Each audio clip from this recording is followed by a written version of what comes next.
While we are on that, the relations between the United States and Iran have been icy and dicey for decades. This week, unusual cooperation, as you just saw, when 5 Iranian prisoners were released in exchange for 5 American citizens. With it, the U.S. also unfroze $6 billion in Iranian oil money. Is this a step in some way towards some type of detente or de-escalation? Joining us now is the Executive Director of United for Iran, Firuzeh Mahmoudi. Thank you for joining us on the stream. Thank you so much, Brad.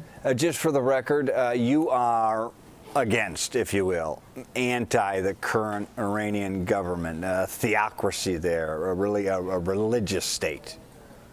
So I started United for Iran 15 years ago, 14 some odd years ago, and we work and advocate for human rights change in Iran. Absolutely. Yes. So what do you make of the swap? Is it encouraging or just kind of a fluky one-off? How would you describe it?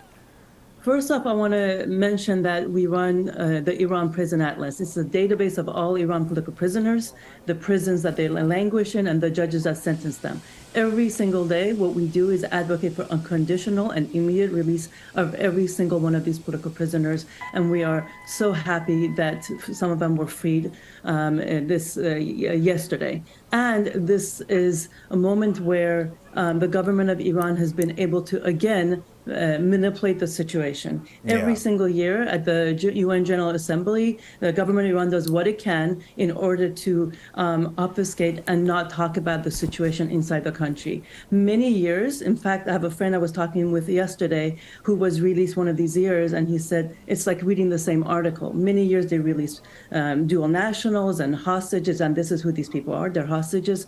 Or one year Ahmadinejad made an anti-Semitic comment. This is all in order not to talk about what's most critical, which is the situation inside the country, where over the last year, they have killed over 20,000, and they have killed over 500 people, 70 of them being kids, arrested over 20,000 people, executed 7 people, poisoned thousands of schoolgirls, elementary and middle school girls. And this is what this conversation should be about, and not about the trade. And the government of Iran did what it can, and the U.S. government was manipulated to do it this week during the UN General Assembly and anniversary of the uprising in order for this conversation to be about what the government of Iran wants. What you're saying is basically they kind of drop a PR bomb, if you will. Absolutely, absolutely. Right before the General Assembly meets, so everyone is kind of deterred. Oh, look over there, they just dropped. Well, the conversation should be over on more important things. So also just yesterday,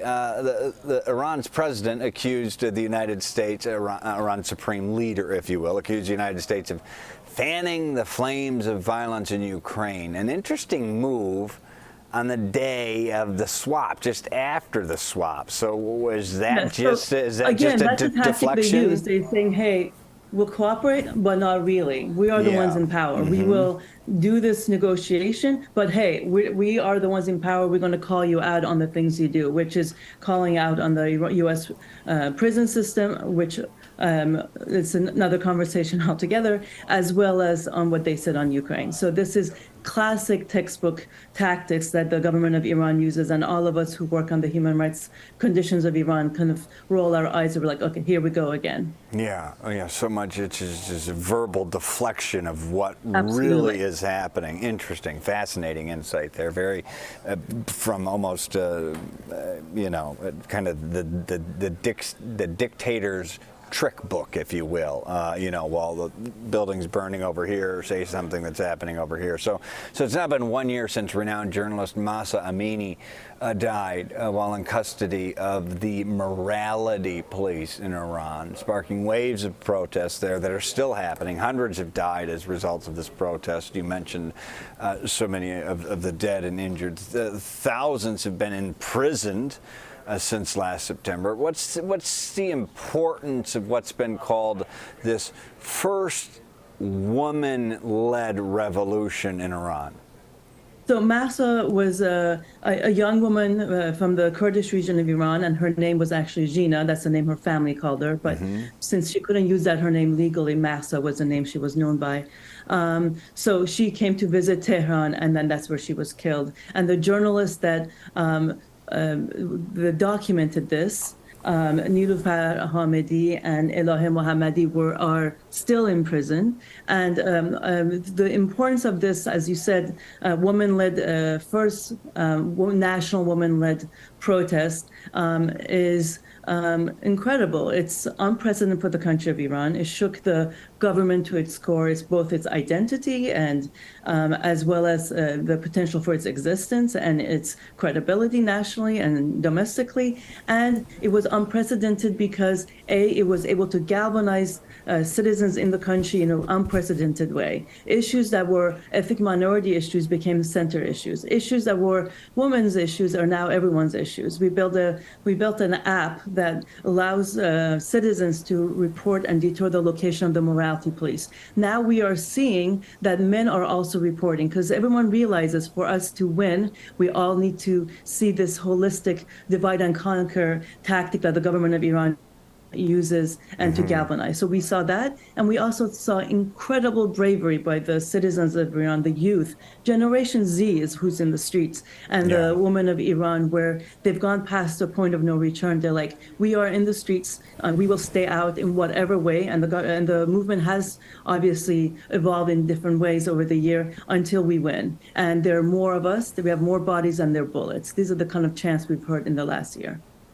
It's such a telling chant. We have more bodies than their bullets. The first protest in Chicago began just days after 2 for this journalist, Miss Amini's death, and have continued since, as recent as last Saturday. Why does her death strike such a chord with the diaspora, Iranians worldwide, not just in Iran? And even, you know, with Americans here, it struck a chord. Why? I think with Iranians, we saw this watershed moment that we may be able to take our country back. We saw unprecedented bravery. We had 14-year-olds, 16-year-olds in the streets. 71 of those who were killed were children. There are people being maimed in one eye by the government because they want to take the beauty away. And they're saying, you know what I see? These children are saying, you know what I see? I see a better future with one eye. This level of bravery and dignity is contagious. We're all humans, be it Iranian diaspora community or the global community. Everyone was in awe of this bravery. And these the youth of Iran that were in the streets who were leading the charge and the women, people, when you see it online, people resonate with it. They look, I have a teenage son myself, how they look, how they act, they remind me of my kid and their peers. These are the same kids who unfortunately are wise and brave beyond their years because they have nothing to lose. Now, did I just hear you? I just want to briefly get at this. We are out of time, but did you say the cruel, theocratic leadership of Iran has now mandated hijabs be worn by women, or did you say something about that? A law just passed? Absolutely, a law just passed the parliament.